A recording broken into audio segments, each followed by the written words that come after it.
Hello and welcome to the 5th episode of the Marlins franchise. We get started up here and we see a big trade happening, and Braves will acquire Luis Severino. Yankees in return will get Ender Inciarte and Sean Newcomb. Not a bad trade, pretty realistic I would see. I could see that happening. I don't know if the Yankees are going to give him up, but maybe. There, we lose to the St. Louis Cardinals in the first game. And now we're going to draft. There's an injury. Here we go. Today is the 2018 first year player draft. You see there we have the 13th pick. Marlins coming up. We pick player. See, Nate Frederick is the one on top, 21 years of age, from the West region. ETA is 2022 or more, later I should say. And we're looking here for a third baseman. So the first thing that popped into my eyes, Rolando Hernandez. But maybe I want to see if these more accurate guys, second basemen, have any secondary positions. See, Nate Frederick, the first one, does not. And Hayden Willie doesn't have the one third base. So for some reason I didn't look at Fernando Quintana. Should have, but there we go with Rolando Hernandez. Then here we go with the competitive balance round A. So we got the 6th pick in this. And we'll see where we go here. See, accuracy on Nelson Escalona isn't very good. Trevor Pugh is the next guy up, and we're going to take him for depth in the outfield.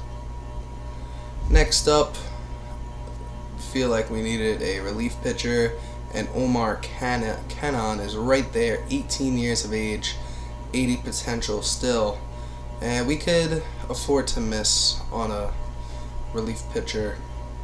Wait, what? Oh, okay, so we draft him first, the left fielder. That's what happens. Then we have the 13th pick in round 3, and there's Omar Cannon once again, and that's who we take now. I forgot.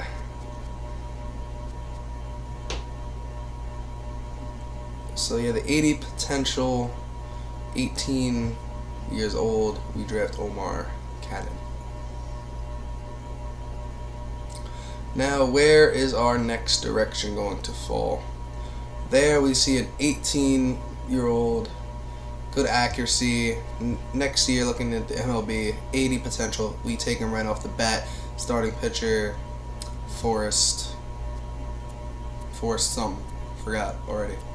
There, Craig Thomas really looked good, even though 70 potential, but still high accuracy, 19. Could use some backup behind Garrett Cooper, but that's not what we pick there. We go looking over the third base, because Martin Prado is old, so we're going to take Felipe Ramirez, first one on that list. Next pick. Where are we going to go? Philip Chong, Boris Dean.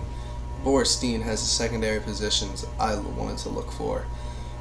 I wanted to look for outfielder and then infield. That's what he had. So that was the draft to see these are the people we did. And Forrest Hammock, he's got the A potential, 94. That's what we're looking for. Good boy there. Omar Cannon, C potential, we'll take him. We wound up signing all these guys right away.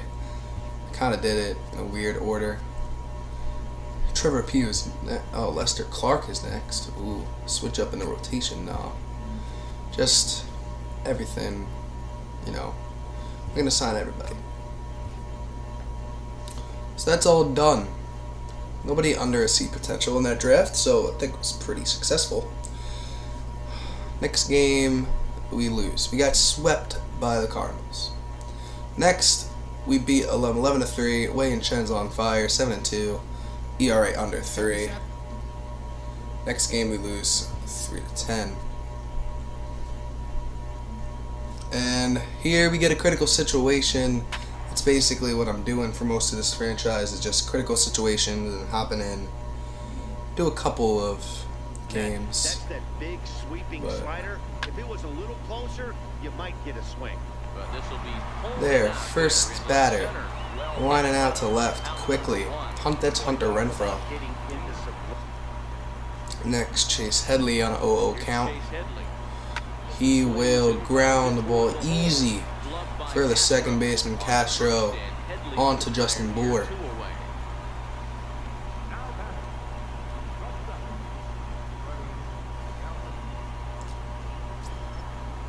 Next is Freddie Galvis. So far 1 for 4 on the day. 271 average coming into the game. Works a 3-1 count. Barraclaw will let him off the hook with a changeup low. Almost got on the chase. Next batter, Corey Spangenberg. He will strike out on the changeup inside. Miami will take the series. This was the rubber match game, and we're gonna win at a score of 8-7 over the San Diego Padres. Garrett Cooper was the player of the game with 2 for 4 with a home run and a double.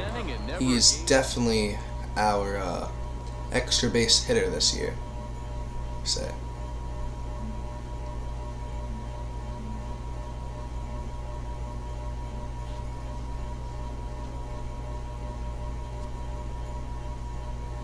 Next, we have a big series at home against the Giants.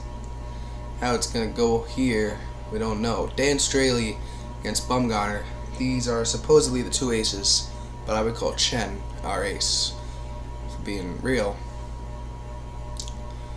So there you go, 27-38 for the Marlins, 35-30 for the Giants. We lose the first game 3-0, and then the next game, Urena has a shutout going. We're up 2-0. That should be a good one. There, Giants red hot on an 8-game winning streak. Here's Urena. He's gonna rip one up the middle as Panic, and a great off-balance throw by JT Riddle, playing second today. Crawford's up next with a 1-0 count.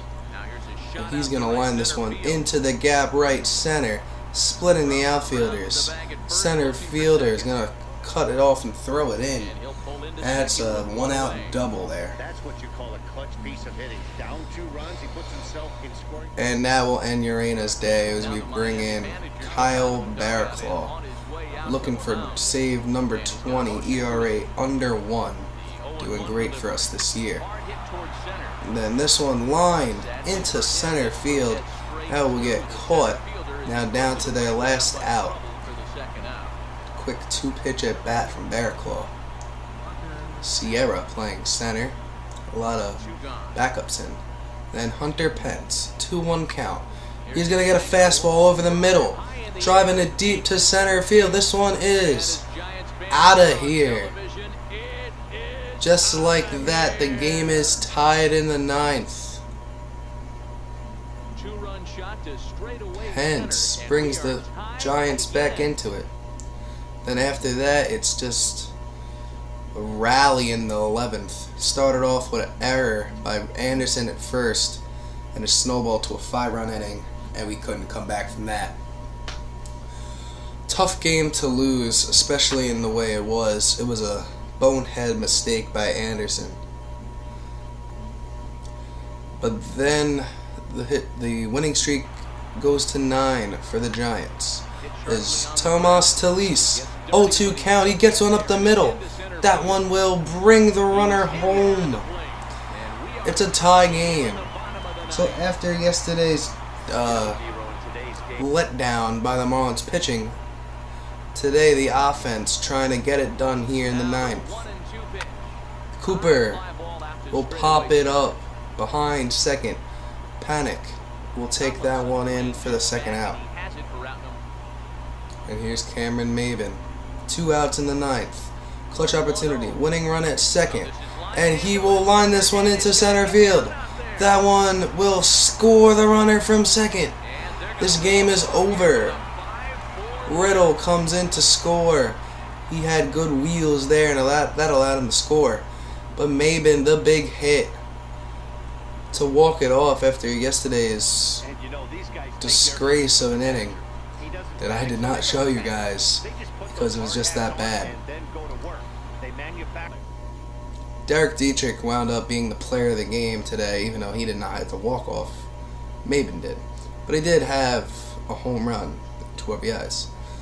Get a quick look at the budget here. $805K per week. Bank 17 mil in there. And now we move on to a series with Baltimore.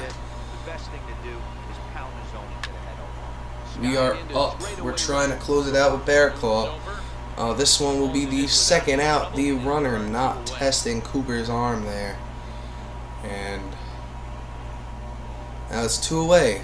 Santander. And he got him looking. 96-mile-an-hour fastball. This was a masterful at bat. Started off with a slider, 2 sliders, and then came back with a fastball to lock him up. Player of the game is Tomas Telis. Hit a home run.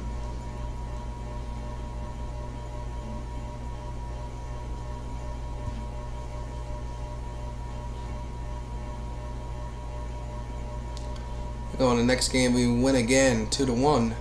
Then we lose the final game. Can't go for the sweep. We lose 6-4. Back with the San Francisco Giants. Away, Martin Prado is up, trying to get something going. He's gonna just chop one back to second, and that won't get it done. 2 outs now and a runner at third. Next man up is Cooper. Cooper hits it hard, but it's right to Crawford. He's a all-star shortstop. So that'll end the game. Samardzija, I would assume, gets the win because he's getting a hot spot there. And I would be right in assuming that he had pitched 8 innings, 3 hits. Great game from him.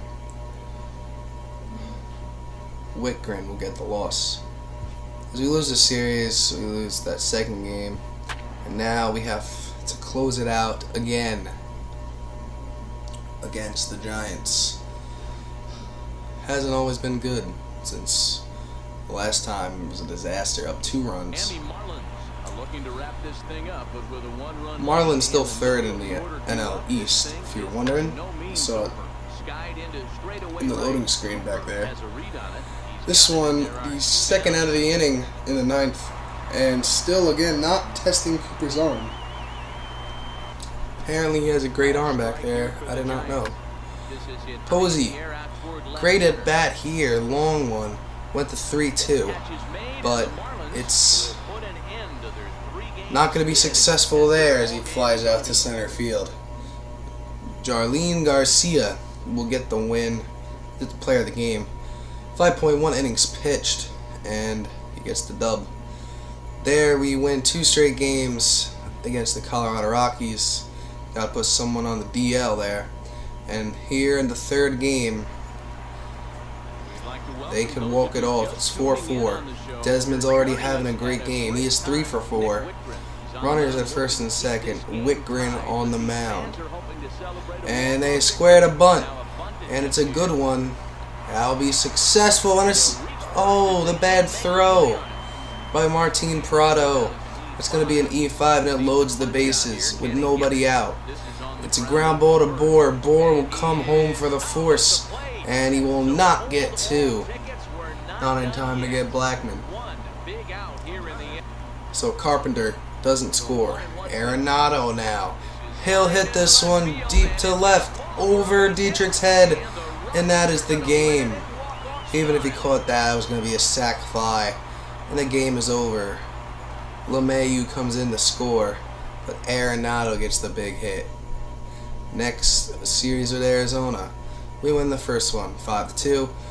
And another closing opportunity for Bear Claw. Early frost here for the Diamondbacks on a 6-game losing streak. Only won 3 out of their last 10. Bear Claw, first to face Jake Lamb. And Jake Lamb will get hit. Plunked him right on the thigh bone. 1 pitch, 1 runner on. Next is Souza. Souza, weak ground ball up the middle. Rojas fields. He'll take it himself, but that's all he'll get. Souza beats it out on the back end. After fielding this one cleanly, you see he tries to take Chris Owings up now, as he will ground this one sharply on the ground to first, and they turn it. What a double play! The 3-6-3 from Brian Anderson, and the Marlins will take this one. So they win the first 2 games of the series, fall in the 3rd one, and they fall in the 4th as well. So that's going to end up a split. As we win the first one against the Mets, our rival, 6-0. Wei and Shen, another win there. Happy Saturday morning to you. And another win. The Marlins racked up 11 hits. Is here we're going to get to see the GM thing average there for me and to see. Now we're going to look at the standings. Full out. Marlins earned 3rd place with 37 wins. They are the National League Central, a lot better than the Marlins. Padres and the Diamondbacks worse in the National League. Now going up to the American League, Red Sox, Yankees, Orioles, Blue Jays, Rays.